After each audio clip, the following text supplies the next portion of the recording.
Yon mga idol, meron pa tayong nag-iisa dito, kambalan. Ito, bibig lang tong nasa baba na to, bibig. Ito naman, mata, mata, ito mata, mata. So, ang kulit ng kanyang itsura, yung pagkakambalan niya. Tapos, ito kakaiba mga idol, oh, para siya naging pirana. Kaya, para naging pirana, kasi yung pagkakahati niya, yung pagkakahati ng niyog, dapat ang mata niyan dito yung isa, nandito yung isa, no?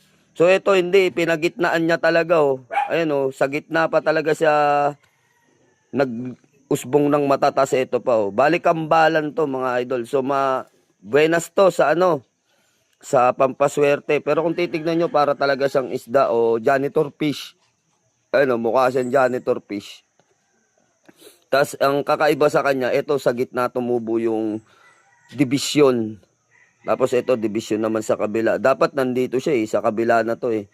Pero kung titignan natin, ayan no. Oh. Apat yung division niya. So, ibig sabihin, apat na mata siya, kaya lang nawala ng direksyon yung pagtubo niya.